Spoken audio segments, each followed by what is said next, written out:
Okay. What do you think of technology in the classroom and how have you integrated it into your lessons?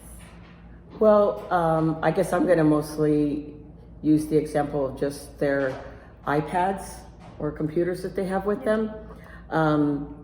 And so one thing I will ask the students, because my kids are not little, like, what are you working on in reading?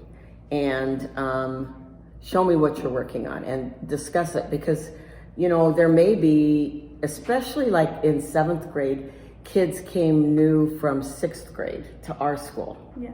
And they may not understand Google Classroom as we do it for the teachers here. So just going through that process and making sure they understand how to submit it, how to do, you know, copy a document and then submit it. We definitely had that problem with one of our students at the beginning of the year. So if they don't know how to submit it, then they're going to get zeros.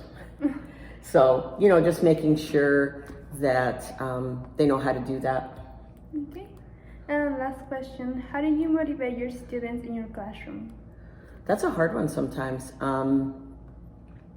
Right now I'm working with 9th graders on a short story lesson, and we're having a lot of fun because I'll ask them a question and then, you know, how did they feel about this?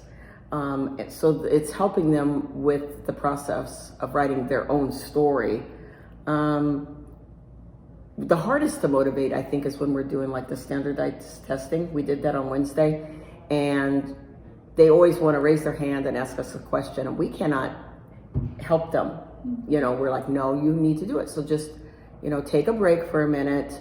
And that, I felt like that was very tiring Wednesday, keeping them from falling asleep during their test. You know, you got to sit up. Maybe you should just use the restroom for a minute or something, because, but on a regular assignment is just discussing it. The child may just look at the lesson and feel overwhelmed. And then when we break it down for them, like, this is really what they're asking you, then they're like, well, that's not so hard.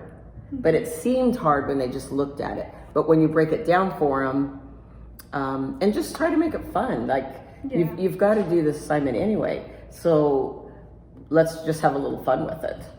So. Okay. So that was all my questions. Thank you for your time and for answering my questions. No problem. Thank you, Emily. Okay.